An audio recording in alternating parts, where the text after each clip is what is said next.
यही फैसला करते हैं कि ये गीता जी का ज्ञान कहा किसने।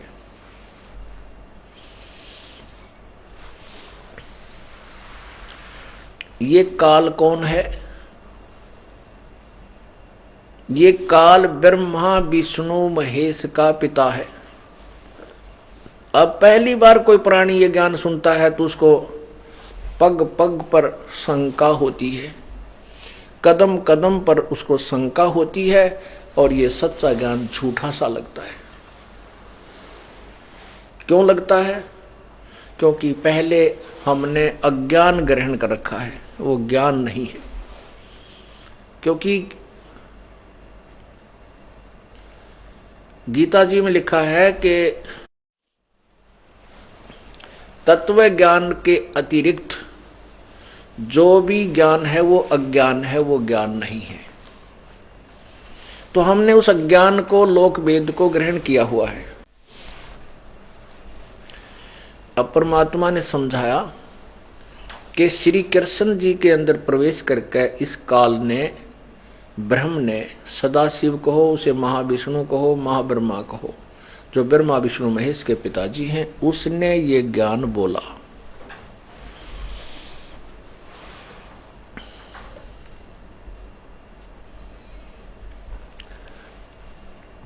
अब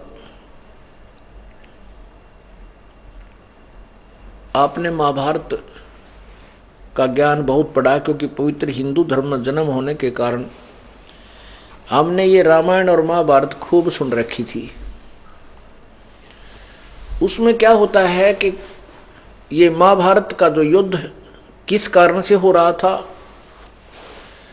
कौरव और पांडव ये दोनों आपस में चचेरे भाई थे, चाचे ताऊ के लड़के थे।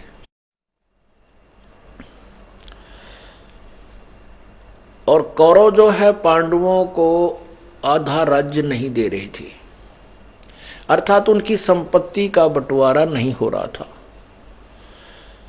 इसीलिए उनका आपस में मनमुटाव चल रहा था।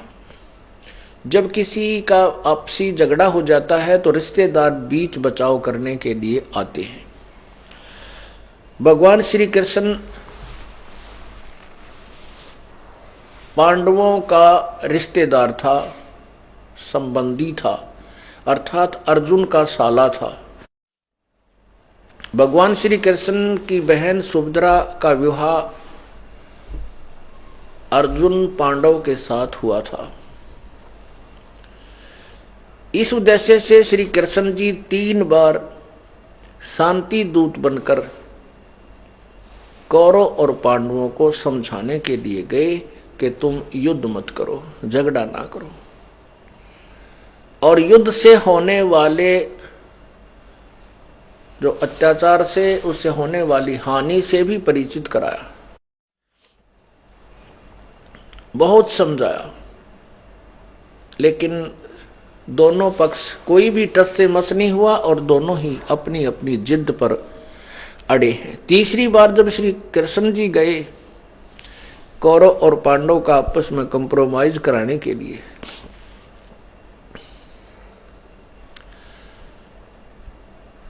तो श्री कृष्ण जी ने सोचा कि कहीं ये पांडव मेरे रिश्तेदार हैं और ये इसलिए करड़े हो गए हैं, इसलिए अपनी जिद को नहीं छोड़ रहे हैं कि हमारे साथ श्री कृष्ण जी हैं और हमारी युद्ध में विजय होगी ही होगी। इसलिए युद्ध को टालना अति आवश्यक जानकर श्री कृष्ण जी ने उन दोनों कौरव और पांडव के समक्ष यहां तक कह दिया कि भाई ठीक है, तुम नहीं मानते हो और तुम कह रहे हो कि हमने अपने अपने पक्ष के राजाओं की लिस्ट भी बना ली है, कौन हमारे साथ होगा, कौन हमारे साथ। तो श्री कृष्ण जी ने कहा कि वे देख लो, मैं हथियार नहीं उठाऊंगा, ये मेरी प्रतिज्ञा है। और एक तरफ मेरी सेना पूरी होगी, एक तरफ मैं हूंगा।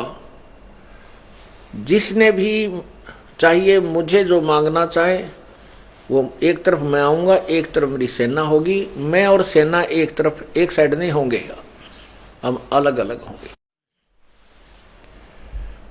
अब श्री कृष्ण जी को यह भी मालूम था कि पांडव शर्म के मारे मुझे ही मांगेंगे, क्योंकि वो मेरे संबंधी हैं, रिश्तेदार हैं, और इसलिए पांडव युद्ध करना त्याग देंगे कि श्री कृष्ण ने तो युद्ध करेगा और सेना दूसरी तरफ होगी तो हमारी पराजय निश्चित है, इसलिए ये युद्ध नहीं करेंगे।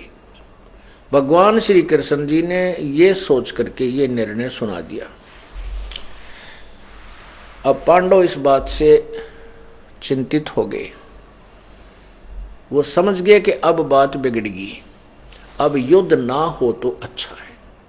वो सभा को त्याग कर बाहर चले गए और कहा हम बाहर कुछ अपनी राय करते हैं, आपस में कोई हम अपना विचार विमर्श करते हैं। तब श्री कृष्ण जी को बाहर बुलाया अपने अलग महल में और उनसे कहा कि कृष्ण जी से बता दिया कि आप ऐसे करो, हमें 5 गांव दिला दो, हमारी इज्जत भी रह जाएगी, और ये आप चाहते हो कि युद्ध ना हो, हम युद्ध भी नहीं करेंगे।